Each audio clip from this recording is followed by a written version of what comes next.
Welcome to பணியும் வாய்ப்பும். ஆர்பியோட office assistant notification ரீசெண்டாக எல்லாருமே பார்த்துருப்பீங்க. இப்போ இதோட ரிட்டன் எக்ஸாம் எப்படி கிளியர் பண்றது? இப்போதான் ஸ்டார்ட் பண்றேன். இந்த எக்ஸாம் வந்து அப்ளை பண்ணியிருக்கேன். இது எப்படி கிளியர் பண்றது? என்ன பேட்டர்ன்? இந்த மாதிரிலாம் வந்துன்னா கொஸ்டின்ஸ் கேட்குறான். என்னென்ன டாபிக் நான் ஃபோக்கஸ்டா வந்துன்னா ப்ரிப்பேர் பண்றது? இது எல்லாமே தான் என்ன பண்ண போறோம்னா இந்த வீடியோல வந்து பார்க்க போறோம். முதல்ல ஆஃபீஸ் அசிஸ்டண்டோட நம்ம ரிட்டன் எக்ஸாம் பொறுத்தளவுக்கு 4 சப்ஜெக்ட் எஸ்எஸ்சியோட பேட்டர்ன் மாதிரி தான் வந்து கொடுத்துருக்காங்க. ஸோ அதனால நீங்க எஸ்எஸ்சி எக்ஸாம் ரிலேட்டடா ப்ரிப்பேர் பண்றீங்கன்னா இதுவும் ஒரு எக்ஸ்ட்ரா என்னன்னா ஒரு ஆப்பர்ச்சுனிட்டி மாதிரி எடுத்து நீங்க வந்து ஃபாலோ பண்ணலாம்.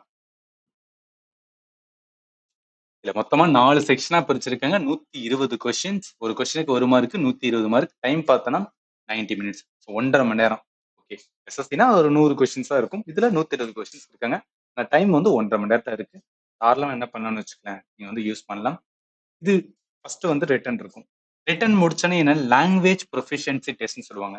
மோஸ்ட்லி நம்ம எல்லாருமே என்னன்னா தமிழ்நாட்டில் இருக்கும்போது தமிழ். ஸோ தமிழுக்கான வந்து லோக்கல் லாங்குவேஜ் என்ன பண்ணுவாங்கன்னு ப்ரொஃபிஷியன்சினா நம்மளுக்கு வந்து பேச தெரியுதா, ரைட் பண்ண தெரியுதா, ஒரு பேசேஜை டிரான்ஸ்லேட் பண்ண தெரியுதா, ஸோ இந்த மாதிரி வந்து பார்ப்பாங்க. இது குவாலிஃபை நேச்சர் தான். நம்ம ரிட்டன்ல எவ்வளவு ஸ்கோர் பண்றோமோ அதை மெரிட் டெஸ்ட்ல வந்து பார்க்கறதா இருக்கும். சரி, இதுல நல்ல கவனிங்க. அந்த லாங்குவேஜ் ப்ரொஃபிஷியன்சி டெஸ்ட் இது எல்லாமே நோட்டிஃபிகேஷன்ல கொடுத்து அதை வச்சு தான் சொல்லிட்டு இருக்கேன். ஸோ சென்னை பொறுத்தளவுக்கு தமிழ் தான் என்னன்னா நம்ம வந்து கொடுக்க வேண்டியது இருக்கும். இப்போ சில ஸ்டூடெண்ட்டுக்கு வந்து நான் இப்போ சொல்ல போற ஸ்ட்ராட்டஜி யூஸ்ஃபுல்லா இருக்குமா அப்படின்னு டவுட் வரலாம். ஏன்னா நிறைய ஸ்டூடெண்ட் புதுசா இருக்கும்போது அவங்களுக்கு டவுட் வரும். பட் ட்ரஸ்ட் மீ, நான் சென்ட்ரல் கவர்மெண்ட் எக்ஸாமுக்காக நிறைய ஸ்டூடெண்ட் என்ன கைட் பண்ணிட்டு இருக்கேன். ஸோ அதனால என்னோட ஸ்ட்ராட்டஜி கண்டிப்பா உங்களுக்கு வந்து யூஸ்ஃபுல்லா இருக்கும். ஸோ அதனால என்னன்னா நீங்க வந்து ஒரி பண்ணாம வந்து ஃபாலோ பண்ணலாம். இப்போ முதல்ல என்ன பண்றேன்னா நான் ஜிஎஸ் டாபிக் வந்து சொல்லிடுறேன். ஜிகே டாபிக் இருக்குல்ல அதை சொல்லிடுறேன். எதுக்காகனா என்டையரா வந்து சென்ட்ரல் கவர்மெண்ட் எக்ஸாமுக்கு 2 டாபிக் தான் யூஸ் பண்றேன். ஒன்னு ஜிகே என்டையர், இன்னொன்னு மேத். ஏன்னா நான் தேவையில்லாத நிறைய சப்ஜெக்ட் நான் அது பண்ணும் இது பண்ணலாம் சொல்ல வரல. இதுதான் நான் பண்றேன். நான் பண்றதுல வந்து ரொம்பவே வந்து அக்யூரேட்டா இருக்கும். அதுக்கு நான் வந்து என்ன பண்றேன்னா கேரண்டி பண்றேன். இப்போ ஜிகே டாபிக் இல்ல ஜிஎஸ் டாபிக்னாவே நம்ம இந்த எக்ஸாமுக்கும் என்ன ஆகுதுன்னா இந்த 7 டாபிக் வந்து ப்ரிப்பேர் பண்ணி தான் தீரணும். இத ஒவ்வொரு டாபிக்கும் வந்து டீட்டெயிலா வந்து இருக்கும். அதை ஒவ்வொன்றா பார்க்கலாம். பார்க்க போறது வந்து ஹிஸ்டரி. ஸோ ஹிஸ்டரி பொறுத்தவரைக்கும் 3ஆ பிரிக்கலாமா? Ancient, medieval, modern. இப்ப ஏன்ஷியன்ட்ல என்ன அப்படின்றத 13 டாபிக் என்னன்னா நம்ம லேர்ன் பண்ணி தான் ஆகணும். ஜிகே பொறுத்தளவுக்கு சிலபஸ் என்னன்னா ரொம்ப வாஸ்டா இருக்க மாதிரி ஃபீலா இருக்கும்.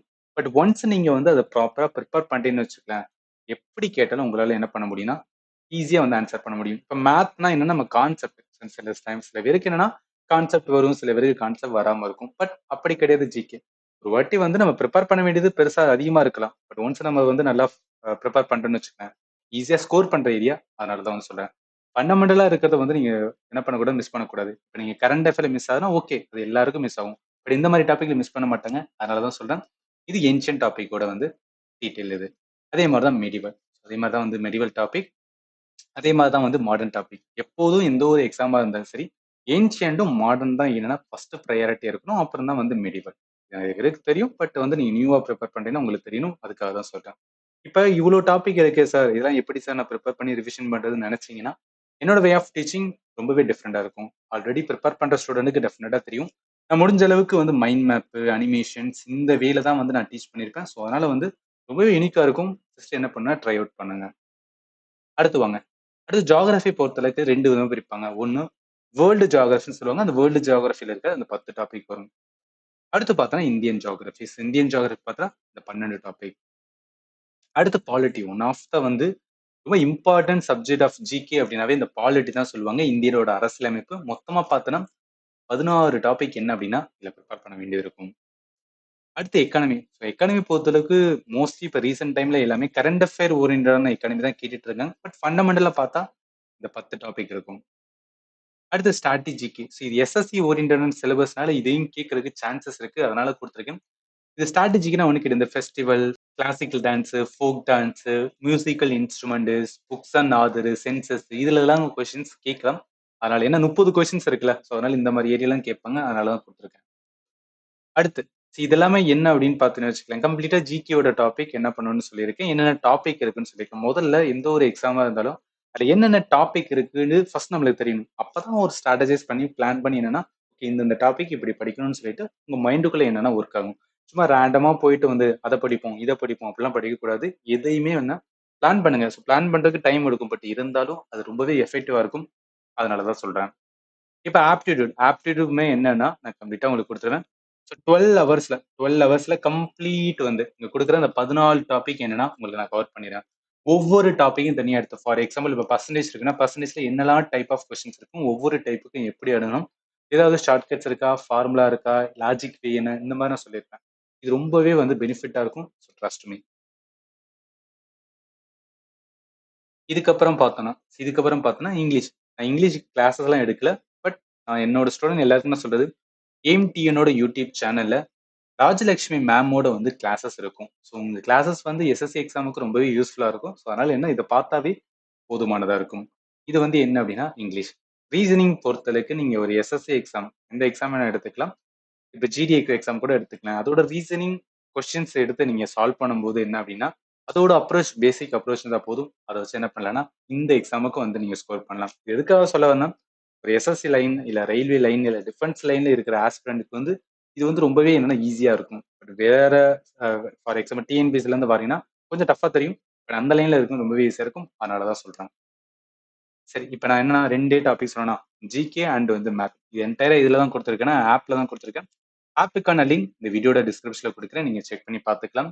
கம்ப்ளீட் ஜிஎஸ் டாபிக் அதோடு சேர்த்து என்ன அப்படின்னு பார்த்தீங்கன்னா மேத் வரும். சரி, ரெண்டுமே நான் வந்து ஒரு கோர்ஸ் மாதிரி ஆல் இன் ஒன் கோர்ஸ் மாதிரி தான் கொடுத்துருக்கேன். ஒன்று சொல்ல மறந்துட்டேன்.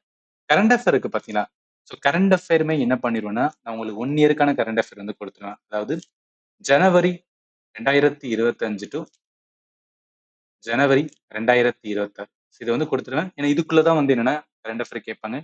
அதனால என்ன மந்த்லி கரண்ட் அஃபேர் கொடுக்கறனால நீங்க பார்த்தாவே வந்து போதுமானது. மந்த்லி கரண்ட் அஃபேர் எல்லாமே வந்து கோர்ஸ் செக்ஷனோட ஃபோல்டர்ல இருக்கும். அதுக்கு மட்டும் வீடியோவா இருக்காது. ஜஸ்ட் ஃபோல்டர் மட்டும் தான் இருக்கும். பிடிஎஃப் மட்டும் இருக்கும். நீங்க வந்து ஆக்சஸ் பண்ணிக்கணும்.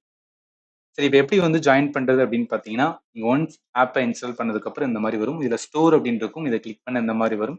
இங்க 400 காமிக்கும். பட் நீங்க பே பண்ணும்போது 440 பே பண்ணுவீங்க. 1 இயர் வேலிடிட்டி. அதாவது என்னைக்கு ஜாயின் பண்றீங்களோ அன்னையில இருந்து 1 இயர் ஃபுல்லா என்ன பண்ணிக்கலாம்னா கோர்சஸ் வந்து ஆக்சஸ் பண்ணிக்கலாம். இதை நீங்க பர்ச்சேஸ் பண்றதுக்கு முன்னாடி நிறைய டெமோ கிளாஸஸ் வந்து கொடுத்துருக்கேன். எல்லாமே பாருங்க. என்னோட வே ஆஃப் டீச்சிங் எந்த மாதிரி இருக்குன்னு செக் பண்ணிட்டு அதுக்கப்புறம் என்ன பண்ணுங்கன்னா கோர்ஸ்ல வந்து ஜாயின் பண்ணுங்க. நீங்க இது இல்லாம வேற ஏதாவது எஸ்எஸ்சி, ரயில்வே, டிஃபென்ஸ் லெவலில் ப்ரிப்பேர் பண்றீங்கன்னா நீங்க வந்து ஜாயின் பண்ணிக்கலாம். ஏன்னா இது எல்லாமே ஒரே மாதிரியான சிலபஸ் தான். ரொம்பவே யூஸ்ஃபுல்லா இருக்கும். அதர் தன் தட் இது இல்லாம நீங்க வேற ஏதாவது ஜாயின் பண்றீங்க. இப்போ டிஎன்பிஎஸ்சி நிறைய ஸ்டூடெண்ட் வந்து கேட்டுட்டு இருக்கீங்க. அதெல்லாம் என்ன அப்படின்னு பார்த்தீங்கன்னு வச்சுக்கலாம். நான் கொடுக்குற கிளாஸஸ் வந்து யூஸ்ஃபுல்லா இருக்காது. ஏன்னா என்னோட அந்த வே ஆஃப் டீச்சிங் எல்லாமே சென்ட்ரல் கவர்மெண்ட் எக்ஸாம் ஓரியன்டா இருக்கும். அதனாலதான் சொல்லுங்க. நான் சொன்னது போக ஏதாவது உங்களுக்கு டவுட் இருந்துச்சுன்னா இந்த வீடியோட கமெண்ட்ல சொல்லுங்க. அண்ட் ஆல்சோ ஏதாவது பர்சனலா நீங்க வந்து ஏதாவது கொஸ்டின்ஸ் கேட்கணும், இல்ல சில டவுட்லாம் இருக்கு சார், எனக்கு பர்சனலா சில டவுட் இருக்கு, எக்ஸாம் ரிலேட்டடாவே டவுட் இருக்கு அப்படின்னு தோணுச்சுன்னா 7871385114 இது என்னோட வாட்ஸ்அப் நம்பர். சேவ் பண்ணிக்கங்க. என்ன டவுட் இருந்தாலும் சென்ட்ரல் கவர்மெண்ட் எக்ஸாம் ரிலேட்டடா என்ன ஒரு டவுட் இருந்தாலும் கேளுங்க. நான் கண்டிப்பா என்ன பண்ணுவேன்னு வச்சுக்கோங்க, உங்களுக்கு ரெஸ்பான்ஸ் பண்ணுவேன். அதுக்கு நான் வந்து கேரண்டி பண்றேன். இது இல்லாம அதர் எக்ஸாம்ஸ் ஏதாவது வந்துச்சுன்னா நெக்ஸ்ட் வீடியோல பார்க்கலாம். அண்ட் ஃபைனலி தேங்க்யூ ஃபார் வாட்சிங் and have a nice day.